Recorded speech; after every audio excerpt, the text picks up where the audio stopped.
In April of 2011, police in Nantes, France uncovered something that would shock the world. 5 members of the respected, aristocratic Dupont de Ligonnès family, a mother, 4 children, and even the family dogs, were discovered buried beneath their own terrace. The father, Xavier, was nowhere to be found. What followed would become one of the most haunting mysteries in modern French history.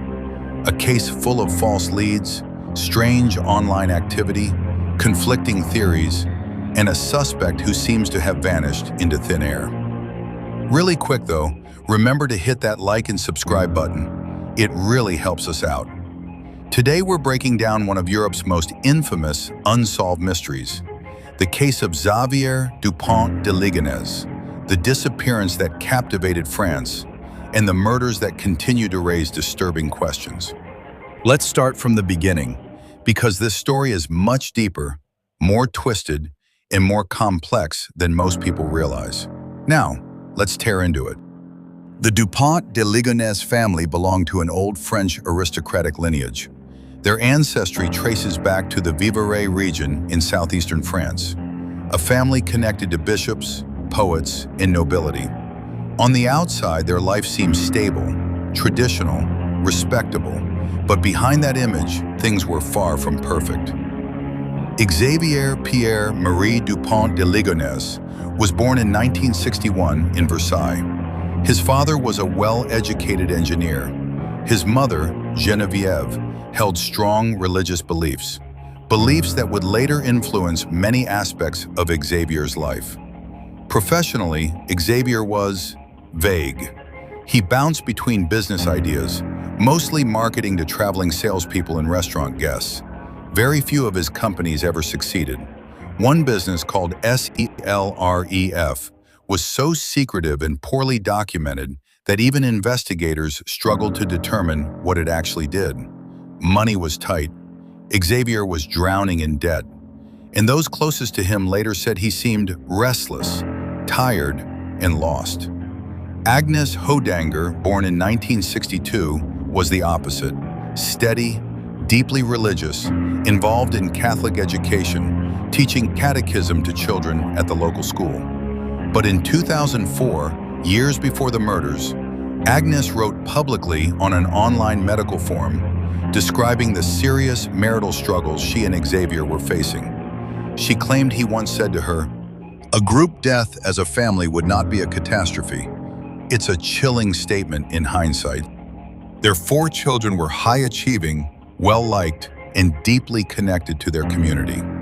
Arthur, the oldest, was born in 1990 to another father, but Xavier raised him from age 2. He was studying IT, earned excellent grades, and worked part-time at a pizzeria. Thomas, born in 1992, was a shy, quiet lover of music. He studied literature and later music at a Catholic university. Anne, born in 1994, shared her mother's strong religious beliefs. Friends described her as kind, thoughtful, and academic. And Benoit, the youngest, born in 1997, was only 13. He was an altar server at St. Felix Church, known as sweet, helpful, and polite. The Dupont de Ligonnès family lived at 55 Boulevard Robert Schumann, a modest suburban home. But in early 2011, small cracks began appearing. The months before the murders are a disturbing blend of odd purchases, unusual behavior, and unexplained actions from Xavier. Online, Xavier became increasingly active on theology forums, often using multiple identities. He asked about the meaning of sacrifice and grew hostile during debates. He was eventually banned from certain religious forums, including the fundamentalist site La Cité Catholique. Behind the scenes, his businesses were failing. The family was deeply in debt, though they kept their hardships hidden from friends and relatives. In March and early April, Xavier bought items that investigators would later recognize as potential tools for a burial. A shovel, a hoe, bags of lime, and bolts for securing heavy objects. But at the time, no one suspected anything. The exact day of the murders is still unknown. Sometime in early April 2011, Agnes and the four children, Arthur, Thomas, Anne, and Benoit, were killed inside the family home. Even the family dogs were not spared. There were no signs of struggle. No neighbors heard screams.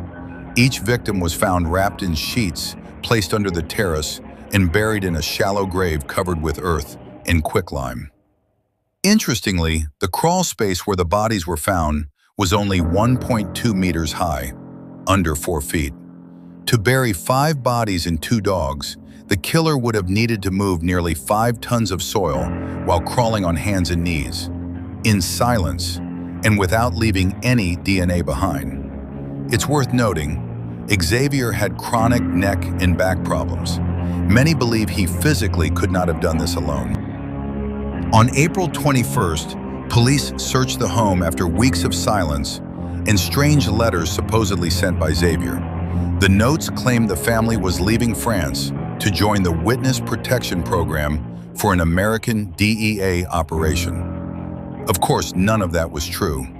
When police dug beneath the terrace, they uncovered the bodies, along with religious symbols placed carefully beside them. While the family lay buried in the garden, Xavier was on the move. He drove across France, staying in cheap hotels. CCTV footage shows him alone, calm, carrying a rifle case. On April 15, 2011, just 6 days before the bodies were found, Xavier was seen for the last time in Roquebrune-sur-Argens in southern France. He left his car in a parking lot, walked into the mountains, and vanished. Over the years, more than 900 reports have been made claiming sightings of Xavier. Most famously, in 2016, a man resembling Xavier was spotted on CCTV in a casino.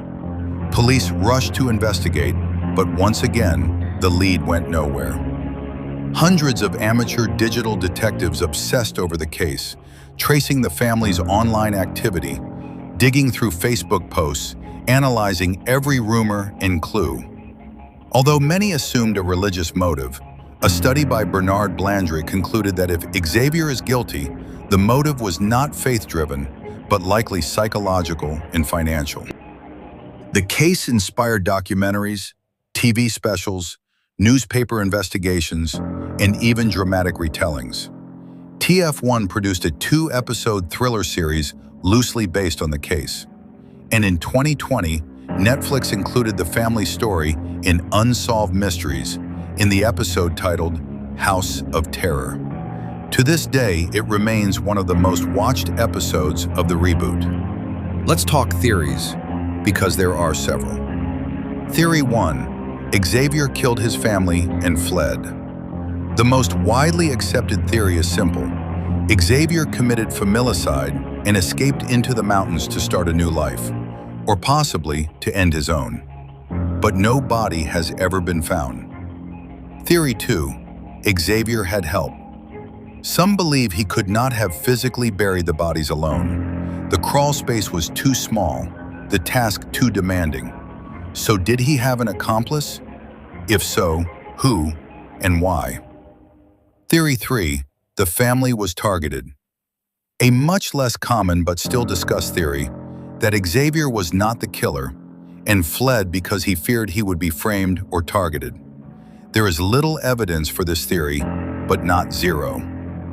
Theory 4. Xavier is still alive. Many believe Xavier is alive today, living quietly under a new identity, possibly in South America or rural Europe. Today, the case remains open. Xavier Dupont de Ligonnès is still the prime suspect. He is still wanted under an unpublished Interpol Blue Notice. But more than a decade later, not a single confirmed sighting has ever been made. Not a fingerprint, not a trace, nothing. The Dupont de Ligonnès murders, or the Nantes Massacre, remain one of France's darkest mysteries. A family wiped out, a father missing, a case with too many questions and not enough answers. Do you believe Xavier acted alone? Did he plan an escape years in advance? Or did something else happen inside that house? Let me know your theories in the comments below. Thank you for watching. If you want more long-form deep dives into unsolved cases, mysteries, and strange crimes, make sure you subscribe, hit the like button, and turn on notifications so you don't miss our next episode.